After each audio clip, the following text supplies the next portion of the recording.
Ketika ada pilihan pemenang karya arsitektural istana negara di calon ibu kota baru diumumkan, saya ilfil. Maaf ya, asli saya hilang feeling. Ilfil bukan pematung atau perupa yang karyanya luar biasa tersebut yang membuat saya ilfil, namun lebih karena keilmuan arsitektural ruang, bangunan, tata kota yang bablas gak berkarakter itu yang saya lebih melihatnya tidak keren. Mungkin ilmu saya rendah, jauh lebih rendah dari si pemilih yang memenangkan karya perupa legendaris tersebut. Tapi dalam hati saya berkata, toh nanti kalau New Mind menjabat, ibu kota baru nggak akan jadi kenyataan dan pindah ke Penajam tersebut. Terlalu mahal, tidak efisien, pemborosan, dan tidak berdampak dalam ekonomi makro dan mikro memindahkan pusat pemerintahan ke daerah baru yang virgin tersebut. Saking perawannya, sampai-sampai nggak ada sejarah napak tilas wilayah tersebut yang pas untuk storytelling ke anak cucu akan rencana ke depan pantas ibu kota pusat pemerintahan itu berada di lokasi Penajam tersebut. Kalaupun ada, perlu jangka yang sangat panjang. Bahkan banyak pengamat pertahanan yang berkomentar bahwa lokasi tersebut tidak memiliki kelayakan untuk dibuat ibu kota negara superpower, menggeser pusat pemerintahan ke arah wilayah yang defenseless atau sulit dijaga karena banyak infrastruktur pertahanan dan keamanan yang belum siap, membuat berbahaya ibu kota berada di lokasi tersebut. Jadi pastinya karya arsitektural tadi nggak akan dilanjutkan oleh New Mind kalau nanti berkuasa. Bener deh, kalau hanya membangun komplek perkantoran mungkin desain tadi masuk, namun membangun ibu kota, masa kayak membangun kota Alam Sutra, Serpong, BSD, Pantai Indah Kapuk,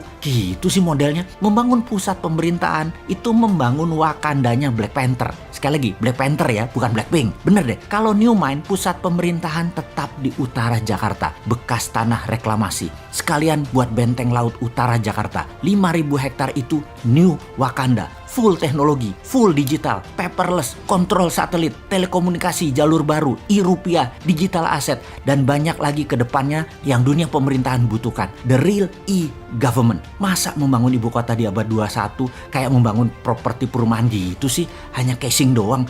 Malu-maluin aja nih bernegara kalau begini. Kembali ke lokasi Penajam. Apa yang kita lakukan oleh New Mind? Tetap dibangun dan pasti dibangun oleh New Mind, namun dijadikan seperti kota Seattle. Penajam akan jadi Seattle-nya Indonesia, yaitu pusat perekonomian high-tech. Kalau sahabat ke kota Seattle di Amerika, kota ini benar-benar by design. Pusat teknologi seperti Boeing, Starbucks, dan banyak lagi infrastruktur ekonomi mendukung kota tersebut. Strategi ibu kota ke Penajam jauh dibandingkan dengan strategi membangun kota Seattle. Nggak sedetail Seattle. Jadi nggak usah dilanjutin deh Penajam. Sementara Seattle tuh hanya kota loh, bukan pusat pemerintahan sebuah negara besar. Lalu New Mind bagaimana rencana untuk Penajam tengahnya Indonesia itu? Pertama, membangun pelabuhan laut dan bandara dengan 3 airstrip. Besarnya bandara tersebut adalah untuk 100 juta kapasitas penumpang per tahun. Kemudian swasta besar dunia dikasih fasilitas untuk membangun di sana tanpa pajak selama 25 tahun. Beri tax holiday di sana. Yakin pasti Disneyland akan membangun di sana. Universal Studio akan bangun di sana. Bangun pusat hiburan dan MICE di sana. Pusat kesehatan seperti di Penang, Malaysia dibangun di sana. Pusat kesehatan yang murah, efisien, dan dokter serta semua sarana kesehatan terbaik ada di sana. Semua warga tinggal di sana selama 10 tahun tidak bayar pajak di kota baru Penajam. Bisnis tidak bayar pajak selama 10 tahun. Apapun mulai dari yang kecil-kecil hingga pabrik mobil, pesawat terbang, pabrik kapal laut, dan lain sebagainya. Free tax.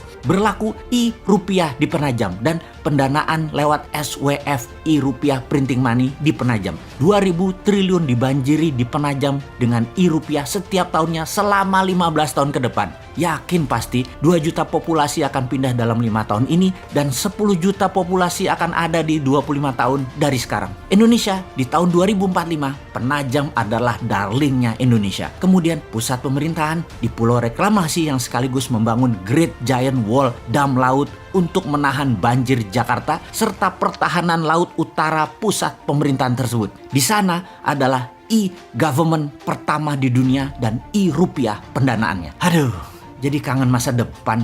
2024 kok masih jauh ya.